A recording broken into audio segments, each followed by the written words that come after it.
In 1990, four men went for a dive into the cave at Otter Springs. They just received their certification for open water diving. They refused the advice of their diving instructor not to go into the cave, and a horrible tragedy followed. Please consider subscribing to our channel for more exciting cave diving stories.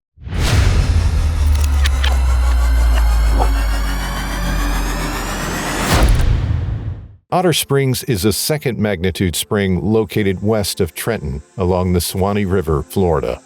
About 10 million gallons of pure, sparkling water flow from the Otter Springs daily. The temperature is about 23 degrees Celsius. The large clear pool and stream at Otter Springs flow directly into the Suwannee River. The spring is encompassed by ancient oaks and towering cypress. There are several outdoor activities you can engage yourself with at Otter Springs Park and Campground, which is seated upon 636 acres of land. These include hiking, picnicking, fishing, birdwatching, and many others. The poolside table and the swim laps that are at the enclosed pavilion give a comforting experience when you're relaxing indoors or outdoors. Search no further if you want a perfect place to camp and explore the natural coast of Florida. The main spring and cabin areas trail naturally to Little Otter Springs, a spring that's along the Suwannee River. It was just after taking a lunch break at a campground in Gainesville, Florida, on a beautiful afternoon on May 19, 1990. Jackie Galvin and her students Ron and Alan Welch, who were brothers, Chris Gallup and Kenneth Ives, left for a picnic at a campground in Gainesville, Florida. The five all enjoyed their lunch at the campground. They had suggested a dive to the spring that was just right at the center of the campground. Jackie, their diving instructor, was an experienced diver. Ron also was an experienced diver, as he had dived about 52 times. Alan, Chris, and Kenneth, on the other hand, were just beginning their diving adventures, having completed less than 7 dives and only recently received diving certification. It was pleasurable for all of them to have an opportunity to dive here at Otter Springs, but their certifications were only for open water diving and not cave diving. Jackie, their instructor, tried to discourage them from proceeding to the dive. Why on earth would anyone try cave diving with open water training and without all the necessary equipment and experience? Kenneth was very anxious about the dive and was not going to allow anyone or anything to discourage him from experiencing life underwater that afternoon.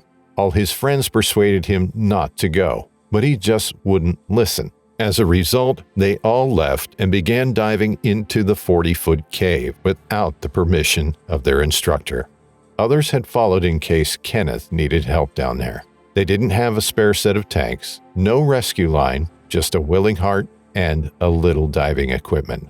Jackie signaled to them to stop and return to the surface, but none of them would return. She became mad at their disobedience, but there was nothing she could do. The 4 of them had already entered the water. Ron, Alan, Chris, and Kenneth continued diving into the murky waters of Otter Springs.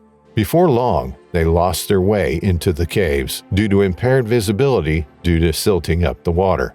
This was one incident that was expected from such a dive adventure. This was the same thing Jackie wanted to avoid, but they wouldn't listen. Coupled with being lost within the silted-up cave, they were running out of air, too.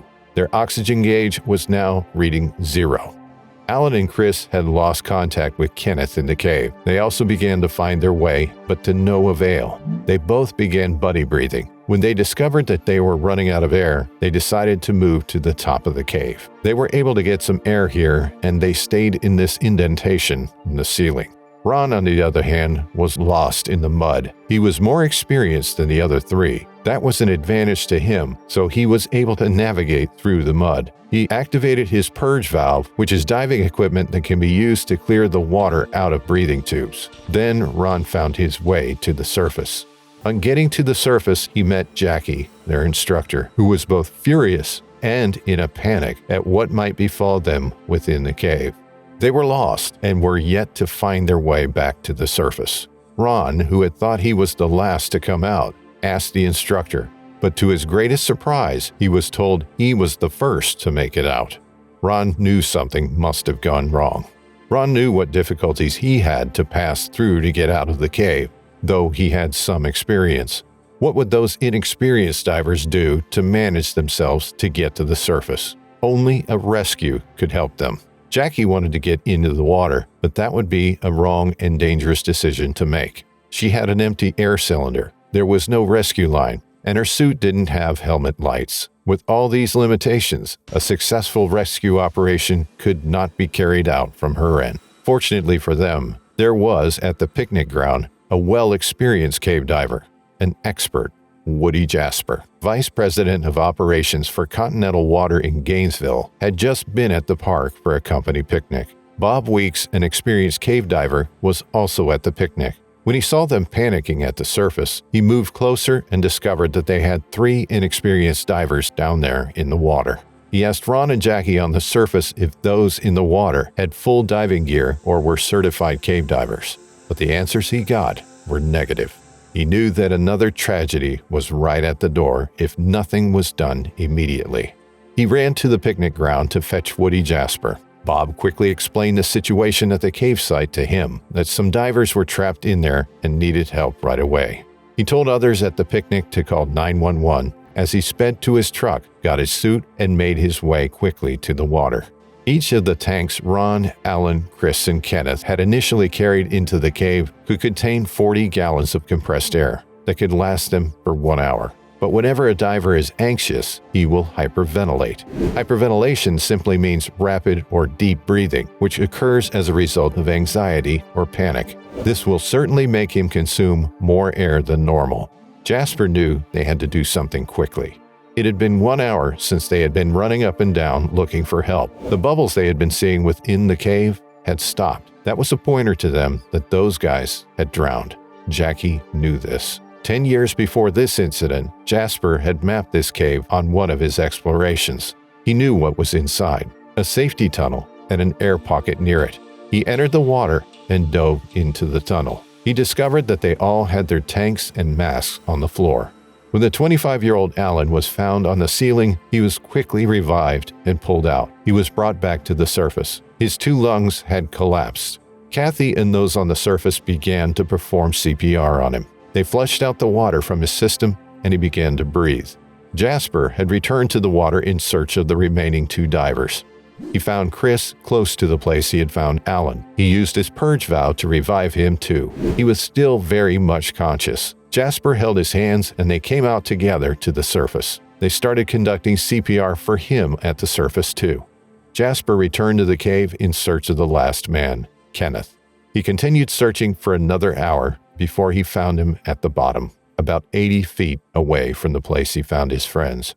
When Jasper brought him to the surface, all the efforts of the CPR and EMS teams proved abortive. Kenneth was declared dead. Alan was taken to a hyperbaric chamber at a hospital in Miami, where his lungs were reinflated. The thought of him having permanent brain damage terrified them at the hospital. Alan survived the trauma, but made a promise never to return for a cave dive again in his life. Chris and Ron, on the other hand, continued with cave diving, but would never attempt any dives without proper training. Jasper acknowledged that if they had come to him for proper cave dive training, they would have avoided such a terrible experience. Kenneth Ives, 25 years old, was from Pinellas Park, Florida. He was formerly an altar boy and also an assistant manager at the Publix supermarket in Florida, such a sad end for a promising young man and his dreams. We would like to thank you for watching this video. If you enjoyed watching, take a dive on the like and subscribe buttons and hit the bell icon so you get notified when we come back with another exciting cave diving story.